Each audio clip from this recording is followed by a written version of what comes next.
Uncertainty, bold economic promises and post-election violence. But what is next for Zimbabwe and its elected president, Emmerson Mnangagwa, and how will this impact us here in South Africa? Well, joining us to answer this is Acie Lumumba, a Zanu PF strategist. Also on the panel is Professor David Moore. He's from the University of Johannesburg. They'll also be answering your questions tonight, and you can call us on 011 759 6340. That's 011 759 6340. Also tweet them on hashtag Tonight with Jane Dutton. Gentlemen, good evening and thanks for your time. Let's start with you, Acie, having flown in after all of this drama in your country. How do you feel about the outcome? How do you feel about how all of this has turned out? And what, obviously, Nelson Chamisa has been saying since then? I think, first of all, it's important to congratulate the people of Zimbabwe for the maturity the country has gone through. You know, we're a country that has gone through very terrible cycles politically. And in most times, the cycles involved violence. In most cycles, in most elections, the cycles involved tearing the country apart instead of bringing it together. This is the first time we've seen an election where it's not the people that are fighting each other. You know, whether you support MDC or you support Zanu PF, they're not trying to kill each other. However, there's institutional challenges, and I think the manifestation of those challenges is what's resulting in the instances happening in Zimbabwe right now. What do I feel about the result? President Emmerson Mnangagwa was always going to win this election. I was never at any point in any doubt that he was going to win the election. The big challenge always in Africa has always been, how do people learn to accept a result that's not favorable to them? This is the challenge we have with democracy on the continent. It's not just about can you accept a result when you win. It's how do you accept a result when you don't win. When you have a situation where every observer mission in the country, every single one, has come out, for those who have given reports, bearing in mind the some who haven't, have come out and given reports to say the process to the elections had absolutely no issues as far as the voting is concerned. They've highlighted issues, yes, as far as the media wasn't covering everybody. Yes, maybe ZEC was slower than at sometimes than others. But as far as the actual process of can I register to vote, can I vote on election day, no problems. The only person who has a problem with the result is the candidate who lost, who doesn't understand the gravitas of what's actually happening. He's yet to show us that proof, or provide us with that proof. Of course, but again, he said he's going to show us the proof right now. At his press conference, if you listen to his words verbatim, he said, I've got the papers right here. Anybody who wants to see them, they are right here. And then right after the press conference, he said, oh, hold on a minute, I'll show you later. We've got to take them to court first. All right, Prof, are you encouraged by just what we've seen, the outcome of this election? And like Acie was saying, we haven't seen people from opposing sides trying to get at each other. We just saw, unfortunately, the incident we saw earlier this week. But are you encouraged? Is this the change? Do you believe change has happened, will happen? Not yet. It depends how you define the people. The police or the soldiers are people. I was talking to a lot of people in July. People. Unemployed, vendors, street guards, and so on. They were suspicious from the very beginning of this result. And they have good reason to be, because a lot of elections have disappeared in the mists somewhere, or have resulted in extreme violence like 2008, which everybody was afraid of. And so it's very interesting. We have a 50.8% victory, which is just over the 50%. The people felt they would have to demonstrate on the streets, and they also felt that the soldiers wouldn't shoot them, because they felt the soldiers were very poor as well, suffering, and were actually going to support the MDC for change. It may be an undefined change, but certainly a change from this party, which hasn't changed very much over the past few months, when there was what some people call a coup. It was an internal rectification, let's put it that way. So they got shot on. And it's very interesting that Emmerson Mnangagwa has said there's going to be an international commission, because the international respectability of this election has been crucial. The new regime has carrots and sticks.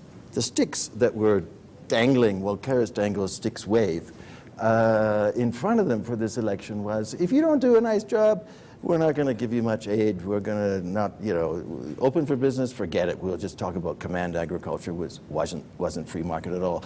So the carrot, of course, was respectability, and the donors come in, and the British are happy, and the region is happy. So you're not feeling as positive as Acie is about the change. I gather that. professors are supposed to be professionally pessimistic. Pessimistic. Okay, well, Acie, I want to ask you, I mean, Nelson Chamisa is saying that he is going to engage our president, Cyril Ramaphosa, who's also SADC chair. But we know that Cyril Ramaphosa has already congratulated Emmerson Mnangagwa. He's already endorsed him as a president. I mean, we want to look at what impact, what's going to happen to our relationship between SA and Zimbabwe. How do you see that panning out for Nelson Chamisa? Do you see, what could he possibly want or hope to get from Cyril Ramaphosa? Okay, and please allow me to put something into context that Professor David has just said. And I must do this because I know he's a professor at something, but surely and certainly not a professor of Zimbabwe. When you, for a professor, the one thing I would have at least expected is to say, what is the litmus test that grades if an election is free and fair? How do people scientifically prove that an election is free and fair? Now, there are over 50 observer missions in the country, over 50, more than the people who you would have spoken to when he was in Zimbabwe. Every one of them have got a criteria that they follow to judge. They're at the polling stations. They are with the same people that he might be referring to. So they all follow that process first. Yeah. Only after following that process, they give their recommendations, they give their conclusions of was it free and fair. None of them, not a single one of them, have discredited the actual voting process. Now, to your question, Zimbabwe versus Zimbabwe and South Africa, President Cyril Ramaphosa did the right thing today. Zimbabwe, as a neighbor to South Africa, is your single biggest and most important trading partner in the Southern African region, if not on the continent, simply because the artery that moves products or goods from South Africa up north have to go through the Zimbabwean border. Instability in Zimbabwe caused 1 million Zimbabweans to move into South Africa, who then became 3 million. More instability can only make that situation worse. Now, President Cyril Ramaphosa understands what happens in an election. He looked at, you know, a president doesn't just come out with a statement. You know, anywhere in the world, I think. At the very least, President Cyril Ramaphosa would have asked the SADC team that's in Zimbabwe, the South African team in Zimbabwe, the ANC team in Zimbabwe. Madam Minister Lindy Wazulu is one of the leaders of the teams in Zimbabwe right now. He would have said, give me your briefing reports so that I can make a statement. Only then can he make a statement. And he made a statement congratulating President Emmerson Mnangagwa because all the pillars that you use scientifically to validate an election have been met. Well, we do have a call on the line. I want to go there, but very quickly, my understanding or our understanding about election observers is that they actually can't even do anything at that point if they see that something is wrong. But they can't interfere, they can't, and those reports surely can't be out right now as to what they've seen. It takes a long time. An election observer is, if we're having an election right here, an election observer is doing exactly what the word says. They are observing. When they observe, they're observing where people treated well, where people forced, where people, you know, in the run-up to the election, where people told how to vote. What was the media covering? On election day, where ballot papers counted while everybody was watching. When people were signing, was everybody who needs to sign there to sign? When the police were exercising their but are they at the counting process? Absolutely. They're at every single process all the way until right now. Okay, well, I suppose this... Up until right now. This so issue even is... as we counted the votes, the observers are there as the votes are being counted, locked in the same room. Well, I suppose the free and fairness of any election, like you say, we can debate forever, because we will never really know, I suppose, like we say, Prof. But let's go to the line. We've got Devante from Durban with a question. Devante, hi there. What's your question? Hello, how are you? We're well, thanks. Your question for our panel. Yeah, it's just a few comments or a contradicting statement to what Acie Lumumba just said. According to what Acie Lumumba said, he said President Mnangagwa won the election and Chamisa lost. That is a big lie. That is a big lie. Because if you want to check it in Zim right now, even in rural areas, the elderly people are now supporting Chamisa. How come did he lost the election? Because long back there, they were afraid, understand? They were forced to vote for Zanu PF. But right now, they are not even afraid, but still they are rigging the elections. Okay, Devante, do you have a question for them, or you just... That's just your feeling as to what has happened? You feel like the rural vote was rigged, if I understand I just want him to tell the world how come did President Mnangagwa win the election, according to what he said. Well, okay, I'm not sure you can actually answer that because we don't know. Well, Devante is saying that... Yeah, I think what's important to take out from what Devante is saying, Devante is in Durban. He's giving reference to people in the rural areas in Zimbabwe. I am coming from Zimbabwe. You know, my parents live in the rural areas. The notion that people in the rural areas voted or they love Chamisa, how do you scientifically prove that? Is it a rally you're using? If it is a rally, didn't both candidates have rallies in the rural areas? So I think there's no science to such an argument, and I think there's more scientific ways to validate if or not. I mean, MDC announced their win before they even started counting votes. I understand what you're saying. I mean, I understand what you're saying. We won't know. I mean, you can have people talk and say, and an elderly person saying, but you don't know if that's for everyone. Prof, I want to ask you, it's all done and dusted. I mean, whatever complaints, whatever happens, for now, Emmerson Mnangagwa is the president that the ZEC tells us has been chosen. What is the pressure on him now? What is he going to have to prove? Even though he was a friend and ally of Mugabe, how is he going to prove that he is the right man that has been chosen for the job? How is he going to address human rights violations, which we just saw, some might term what we saw earlier this week a human rights violation, also when he, in the 80s, was seen to have committed some of those himself? Yeah, he's got a tough legacy to respond to and paper over all the cracks. So he's going to have to prove, and I think this commission of inquiry is going to be very interesting. But it was also very interesting, this incident at the Bronte Hotel that your journalist was talking about, because he announced soon after that that there would be an inquiry into this, and within an hour there was a nice Twitter from the police saying, "We're very sorry." But in the meantime, in Chitungwiza, one of the townships in Chitungwiza, there were reports, and I think pretty accurate, scientific, if you want to use these words, that the military were knocking on people's doors looking for MDC supporters and so on. And yesterday there was a report which was, I think, fairly verifiable, but we can check it out scientifically, that an MDC candidate in Chigutu was being chased by the military because he challenged the results. I have probably been in Zimbabwe before you were born. I did my PhD. If we're going to engage in ad hominem arguments here, I went there in 1984 to do my PhD. And I think I studied an area which would be of interest to you, because I studied the conflicts within the liberation parties during the Liberation War. And one of those very interesting conflicts was generational. And I saw you a lot of times during the coup, or you won't want to call it a coup, where you had formed a new party, a youth party, which soon disappeared, and then you said, well, it's fine, we've got Mnangagwa. So it'd be very interesting to get a little bit about your actual involvement, because I think it's very interesting, because there was a real generational issue going on. G40 said they were representing a new generation, post-liberation war, post-war veterans. But now Chamisa is talking about the new generation. You're a representative of the new generation within the new regime, and you even had a party for some time, but you didn't run in the election.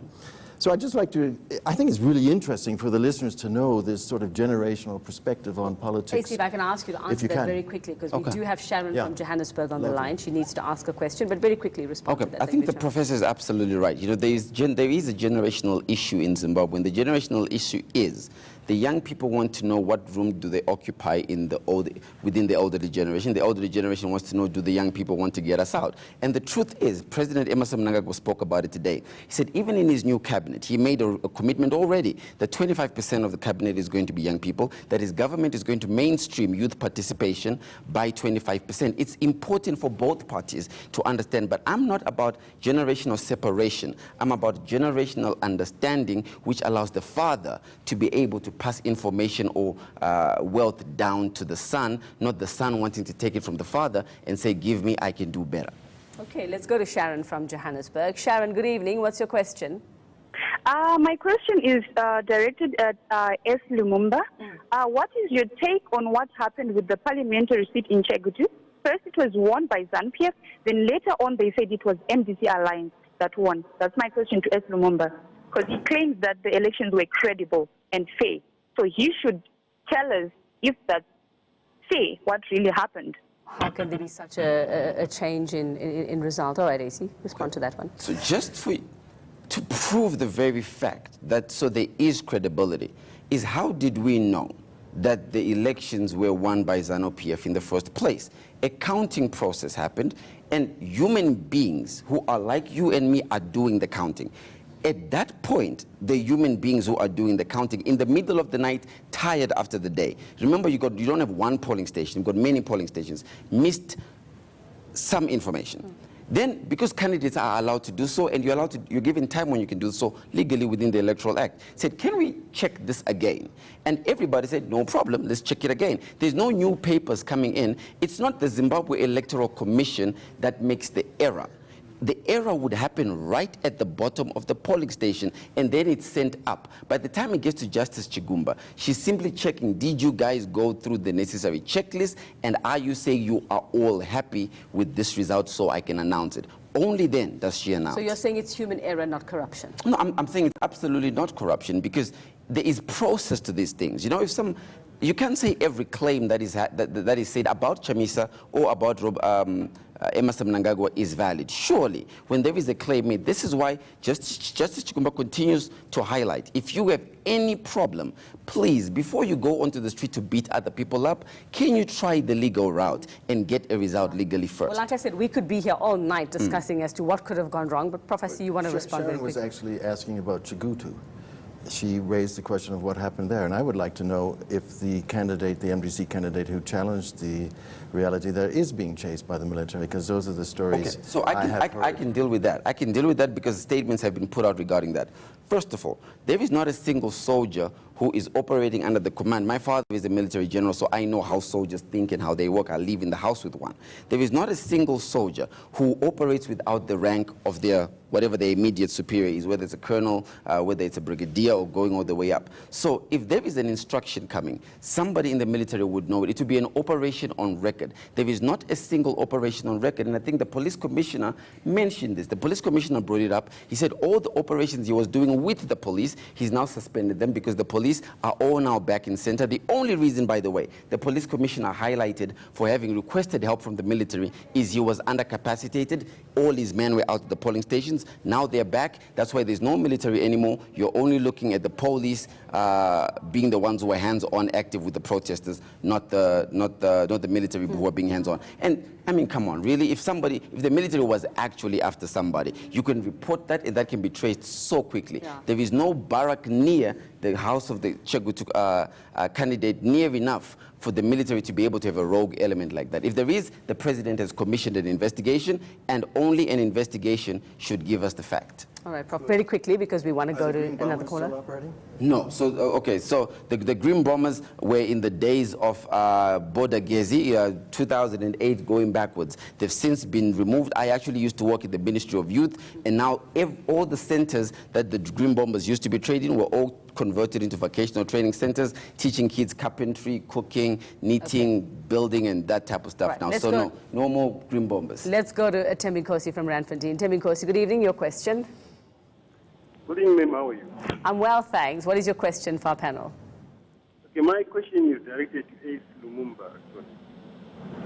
So the thing is, Acie, how can the people of Zimbabwe trust Zanu PF after several attempts of several accusations of stealing the will of the people, election after election, election after election, Zanu PF is being accused of stealing elections. So how can the people of Zimbabwe trust Zanu PF that Zanu PF can take Zimbabwe for what? Your line wasn't the greatest, but I just want to understand your question. You want to know how can they support or believe Zanu PF in this election when they've stolen, according to you, in your words, previous elections. Am I right? Yes, ma'am. Right, and that question was for Acie. All right, there's been a history, Acie. Let's not deny that. There's been a history. There have been questionable elections for nearly 40 years in Zimbabwe. Why should we believe them this time? I think if you're referring to an issue of elections, and I think you also mentioned the issue of the country in general being able to move forward, how can we trust Zanu PF to do this? You cannot microwave trust. You know, you cannot trust me right now because you don't know me. The only way you are ever going to trust me is when we speak, when we engage, and when we continue to communicate. There is going to have to be a continuous communication program and affirmative agenda in order for people to learn how to trust each other. But you have to look at the signals. That what signals am I giving you of whether you should trust me or not? President Emmerson Mnangagwa, since he came in, there was the issue of, oh, we don't trust you because you don't have media reform. platforms. He opened up the airwaves, allowed all foreign media to come in. President Emmerson Mnangagwa, we don't trust you because you're not open for business. He went and brought the Rwanda Business Board into the country. Now it takes 5 days to set up a business. Still a long time, but coming from 35 days, that's a shorter time. President Emmerson Mnangagwa, we don't like how you arrest political opponents. Every single political opponent who's put in a police request that can we have a rally or can we have a political meeting has been granted. So Emmerson Mnangagwa is in the process of trying to build trust. But I agree with the caller. It will take a while to get that trust solidified. Can I ask you, Acie, how do we then trust somebody who keeps in his cabinet the current agriculture minister, somebody known as Perrin Shiri, somebody who was known as the Black Jesus, somebody who was involved in massacres in which Mnangagwa himself was involved? How do we trust someone when he has somebody in his cabinet who decided who could live and who could die during a massacre? Oh, come on Nicknamed now. the Black Jesus. Come on now. How do you trust someone? Nelson Chamisa has one of his principals, Agrippa Mtambara, the guy who used to rape white women as he to move them off their farms, is a principal in the opposition. Should we really go there? Nelson Chamisa is superseding. Well, Nelson Chamisa is not the president. Well, Nelson Chamisa is the one who wants to be president. So does. if you're talking about trust and how can we trust anybody, I think I'm not talking about why we shouldn't trust Nelson Chamisa. I'm talking about why should we trust Emmerson Mnangagwa? If you're saying why should we trust Emmerson Mnangagwa because of the team of people that he set up, first of all, when you give it stats like, oh, he was called the Black Jesus, he did this and he did that. Again, I always like to say, in politics, we say a lot of words as politicians, but very little fact and very little science. It's a lot of, oh, I heard you did this. I ask you that because you talk about how he's gone on to do things that people say, why aren't you doing? Okay, let me tell you about Perrin Shiri if you want to talk about Perrin Shiri. Perrin Shiri is one of the master farmers in Zimbabwe. It's Perrin Shiri who was taking charge of the program called Command Agriculture. You want to know why you should trust Perrin Shiri? If it was not for Perrin Shiri, Command Agriculture had become a partisan program. When Perrin Shiri came in, he's the guy who said, let's remove anything to do with show me your party card before you get farming inputs. It's Perrin Shiri who managed our drought relief program. It's Perrin Shiri who went to war when he was at the age of 17. This is a young boy at 17 who said, I will fight for my country, even if I die. Why should you trust him? He's willing to do more for that country than most people who are tweeting about it. A last word from the Prof on that. Well, let's look at closer to the present. January, sometime in the middle of January, SAPE's Trust had a meeting to discuss Gukurahundi, and it was disrupted by some intellectual thugs who were working for your guys, Tafadzwa Tuboy and some other guy who disparaged Eleanor Sisulu and the other speakers, just disrupting a meeting to discuss Gukurahundi. Now, what kind of politics is this? This is a younger generation, supposed to be the new generation. You're very good at getting around some of the questions. Command Agriculture is not open for business. It's heavily subsidized. It's not free market. We're not talking about liberal economics here. But just explain why some of these youth are disrupting meetings about Gukurahundi. Valid point, and and it has to be our last one, unfortunately. Okay, and the issue, the day the professor is referring to, I actually agree. I was there. I saw the incident as it happened. But here's what you must understand about all political parties, including the ones here: they're not homogeneous entities. Just because I like black doesn't mean everybody in Zanu PF likes black. Just because I like tall, everybody doesn't like tall. We all have different ideas. We all fight. ANC fights, but when they go to an election, ANC wins because they're like a cult, a religion. Zanu PF has multiple personalities. Some very smart people, some very dumb people. MDC has some very smart people and some very dumb people. These political parties have got some incredibly stupid people, I promise you. So you're the strategist, including PF. And then it's got people like me who are really smart, right? So it's the smart ones like me who keep it moving together. I kid.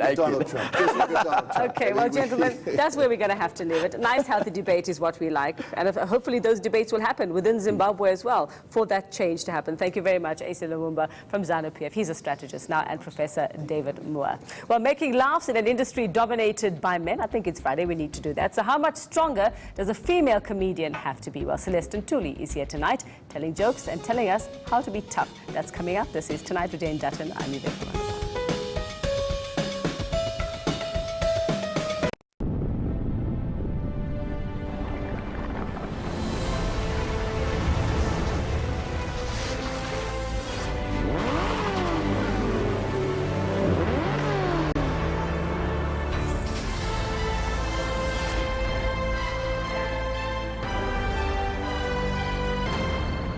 Be who you want to be. Go where you want to go. It's your journey.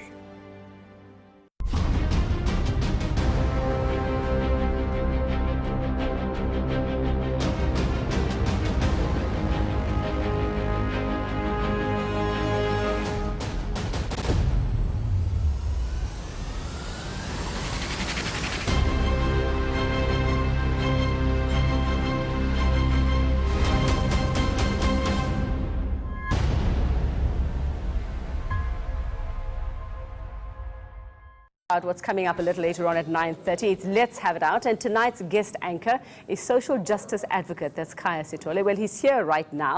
Khaya, you're usually the person that I'm interviewing. Are you excited or nervous about being on the other side of Super this? nervous, super nervous. Yeah. It's always much better just to answer the questions, but we have to initiate the process as a bit of a nerve-wracking exercise, but I'm hoping that I don't mess it up. Well, what are you talking about today? So my guest is going to be Professor Belinda Bozzoli from the Democratic Alliance, and she is, of course, the Shadow Minister of Higher Education, so that will be our primary focus, just the issues prevailing in the higher education sector and, of course, the DA's positions on various issues that I still think need to be resolved within that space. Oh, I hope she knows what she's coming up against, hey? Well, good luck with that. Good luck with that. We'll be watching, and don't get any ideas about a permanent job. That's all I'm saying. We'll be right back with comedian Celeste Ntuli.